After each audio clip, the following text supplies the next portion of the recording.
Parcourir le monde, loin des sentiers battus. Beaucoup en rêvent, Mathieu Torder le fait. Traverser l'Asie et l'Europe à vélo, promouvoir le microcrédit aux quatre coins du globe en 4L, ou encore défier l'Atlantique et le Sahara, rien ne semble arrêter l'appétit de ce jeune aventurier. Je suis presque à 4000 mètres d'altitude.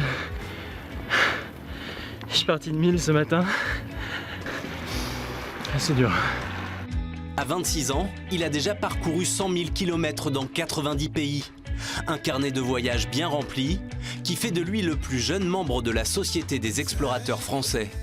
Un cercle très restreint où il a été convié pour partager ses expériences. Ses homologues s'appellent Thomas Pesquet, Nicolas Hulot ou Antoine de Maximi.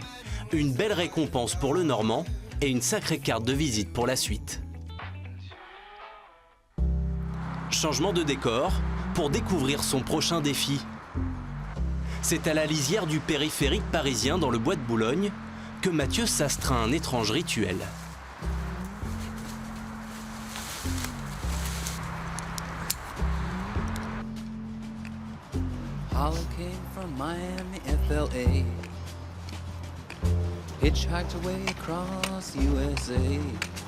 En fait, ça imite exactement ce que je vais faire en Antarctique, c'est-à-dire tirer un traîneau de 100 kg.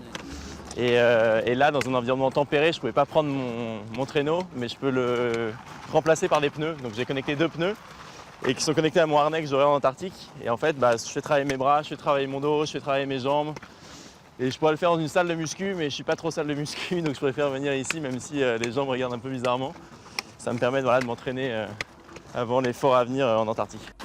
Un effort de 1150 km jusqu'au pôle sud par moins 50 degrés, en solitaire et sans assistance. Des conditions extrêmes auxquelles Mathieu s'est déjà acclimaté en s'entraînant en Norvège et en Laponie. Mais en Antarctique, il devra braver le continent le plus hostile de la planète. 50 jours, seul, face à lui-même.